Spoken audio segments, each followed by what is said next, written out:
In the quiet rural expanse of Arlington, Alabama, a town surrounded by cotton fields, a child was born on December 11, 1926. Her name was Willie Thornton, a child who would one day grow into a woman whose voice could shake walls and move souls. She would be known as Big Mama Thornton for her size, her presence, and the unrelenting power of her voice. Her father, a Baptist minister, preached in the local church. Her mother sang from the pulpit, filling the congregation with music and spirit. Music was in her blood, in every note. Every syllable she would later belt with raw authority. At the age of 14, life stole something so dear and so precious from her. Her mother died, and Willie Mae faced a choice: stay or step into the uncertain world beyond. She chose the road, and it would carry her into the history books of American music. By 15, she had caught the attention of an Atlanta music promoter, Sammy Green. He saw not just talent, but force, a performer who could command a stage and hold an audience captive. He offered her a place in his Georgia-based show, The Hot Harlem Revenue. She joined as a singer, drummer, and harmonica player. For 7 years, she traveled the South, performing night after night in smoke-filled halls, small-town theaters, and juke joints. Her style was informed by the greats Bessie Smith, Ma Rainey, Memphis Minnie, Junior Parker. But she was no imitation. She was her own tempest, her own thunder. Billed as the next Bessie Smith, audiences quickly realized she was uniquely Big Mama. Her voice could howl, cry, cajole, and demand, all in a single verse. In the segregated South of the 1940s, that voice was more than music. It was defiance. In 1948, she moved to Houston and her professional career took root.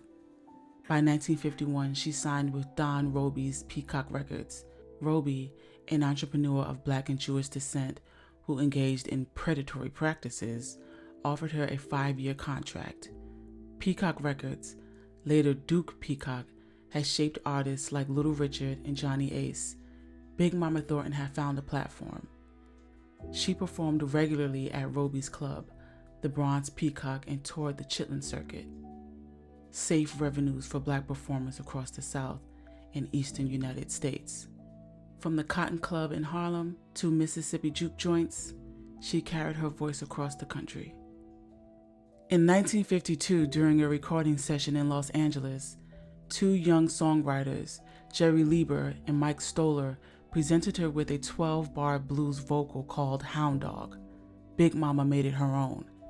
When the record released in 1953, it topped the R&B charts for 7 weeks and sold over 2 million copies.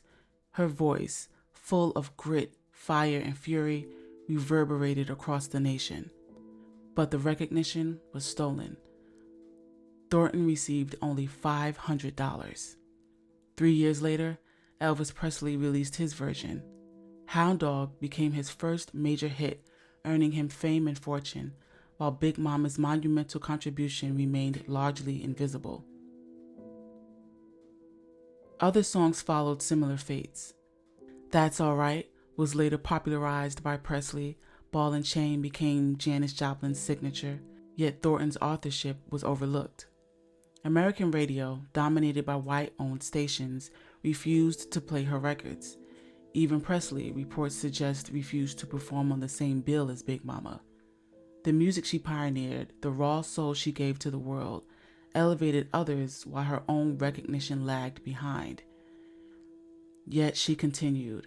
In the late 1950s, Big Mama moved to San Francisco to perform with Clarence Gatemouth Brown. She stopped recording but never stopped performing. By the early 1960s, traditional blues was experiencing a revival. Young artists and culture vultures like Bob Dylan, Eric Clapton, and the Rolling Stones sought the roots of music they quote-unquote loved. The Bay Area became a center of this resurgence, and finally, Big Mama Thornton received attention she had long been denied. Janis Joplin, a devoted admirer, helped bring renewed recognition.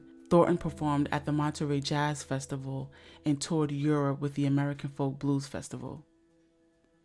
Her popularity grew through the 1970s, yet her health suffered from years of heavy drinking. She struggled with financial instability and physical exhaustion. At the 1979 San Francisco Blues Festival, despite illness, she delivered a performance remembered for its sheer power.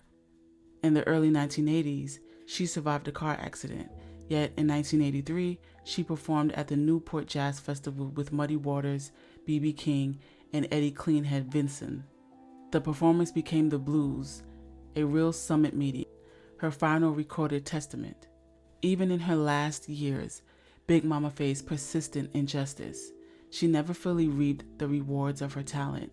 Her genius had been stolen, her voice appropriated, her path obstructed by racism and greed. Yet she endured.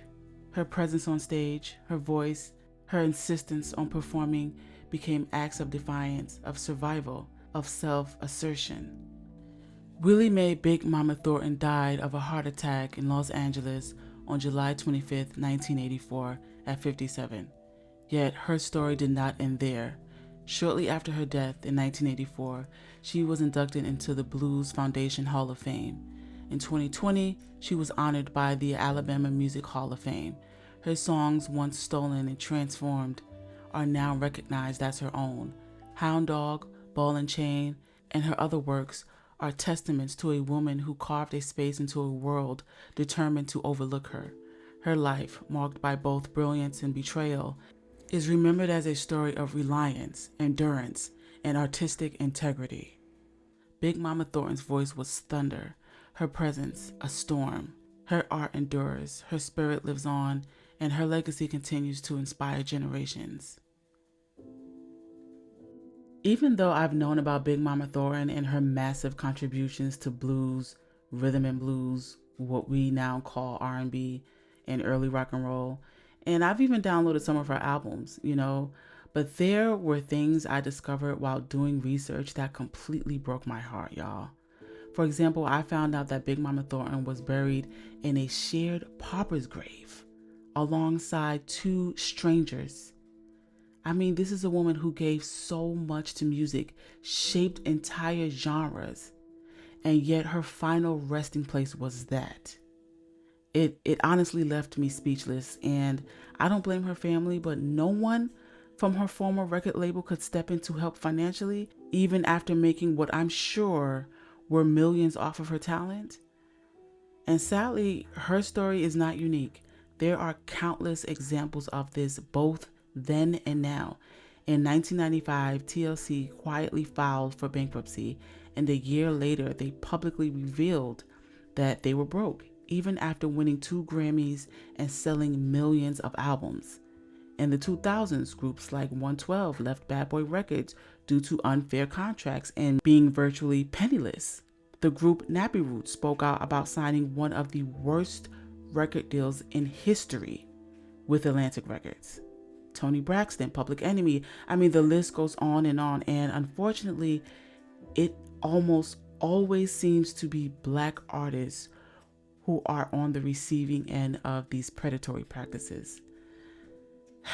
Honestly, it's really sad, but you guys let me know your thoughts on this video down in the comment section, and please don't forget to like, comment, share, and subscribe, and I'll talk to you later.